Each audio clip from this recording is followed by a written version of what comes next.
ریفی نیک عورت اگر شادی شدہ ہے تو جنت میں اپنے جنتی شوہر کے ساتھ رہے گی اور شوہر کو ملنے والی حوروں کی سردار ہوگی، اور اللہ تعالی اس عورت کو ان سب سے حسین و جمیل بنائیں گے، اور وہ میاں بیوی آپس میں ٹوٹ کر محبت کرنے والے ہوں گے۔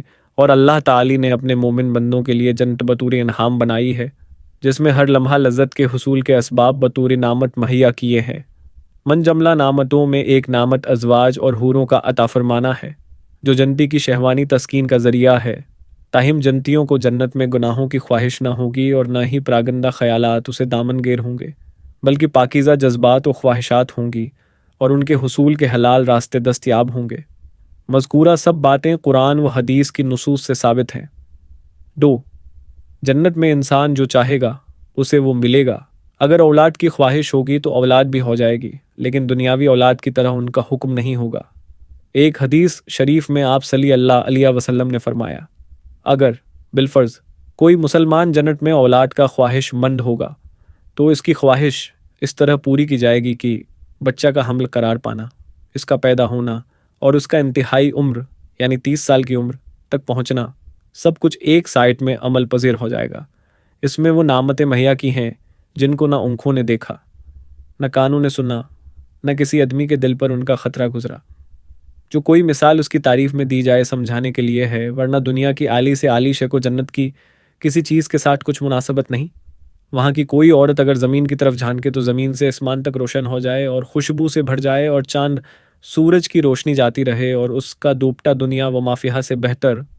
اور ایک روایت میں یوں ہے کہ اگر حور اپنی ہتھیلی زمین و اسمان کے درمیان نکالے تو اس کے حسن کی وجہ سے خلائق فتنہ میں پڑ جائیں، اور اگر اپنا دوپٹا ظاہر کرے تو اس کی خوبصورتی کے آگے آفتاب ایسا ہو جائے جیسے آفتاب کے سامنے چراغ، اور اگر جنت کی کوئی ناخن بھر چیز دنیا میں ظاہر ہو تو تمام آسمان و زمین اس سے آراستہ ہو جائیں، اور اگر جنتی کا کنگن ظاہر ہو تو آفتاب کی روشنی مٹا دے جیسے آفتاب ستاروں کی روشنی مٹا دیتا ہے۔ جنت کی اتنی جگہ جس میں کوڑا رکھ سکیں دنیا و مافیہا سے بہتر ہے۔ جنت کتنی وسیع ہے اس کو اللہ و رسول عز و جل و صلی اللہ تعالی علیہ وسلم ہی جانے۔ اجمالی بیان یہ ہے کہ اس میں 100 درجے ہیں، ہر 2 درجوں میں وہ مسافت ہے جو آسمان و زمین کے درمیان ہے۔ رہا یہ کہ خود اس ہی جانے ہیں درجہ کی کیا مسافت ہے، اس کے متعلق کوئی روایت خیال میں نہیں، البتہ ایک حدیث ترمذی کی یہ ہے کہ اگر تمام عالم ای درجہ میں جمع ہو تو سب کے لیے وسیع ہے۔ جنت میں ایک درخت ہے جس کے سایہ میں 100 برس تک تیز گھوڑے پر سوار چلتا رہے اور اختم نہ ہو۔ جنت کے دروازے اتنے وسیع ہوں گے کہ ایک بازو سے دوسرے تک تیز گھوڑے کی 70 برس کی راہ ہوگی، پھر بھی جانے والوں کی وہ کثرت ہوگی کہ مونڈھے سے مونڈھا چھلتا ہوگا، بلکہ بھیڑ کی وجہ سے دروازہ چرچرانے لگے گا۔ اس میں قسم قسم کے جواہر کے محل ہیں، ایسے صاف و شفاف کے اندر کا حصہ باہر سے اور باہر کا اندر سے دکھائی دے۔ جنت کی دیواریں سونے اور چاندی کی اینٹوں اور مشک کے گارے سے بنی ہیں، ایک اینٹ سونے کی، ایک چاندی کی، زمین زعفران کی، کنکریوں کی جگہ موتی اور یاقوت، اور ایک روایت میں ہے کہ جنتی عدن کی ایک اینٹ سفید موتی کی ہے، ایک یاقوتی سرخ کی، ایک زبرجد سبز کی، اور مشک کا گارا ہے، اور گھاس کی جگہ زعفران ہے، موتی کی کنکریاں، عنبر کی مٹی۔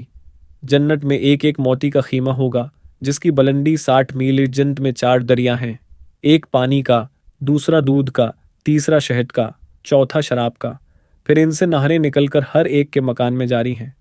وہاں کی نہریں زمین کھود کر نہیں بہتیں بلکہ زمین کے اوپر اوپر رواں ہیں۔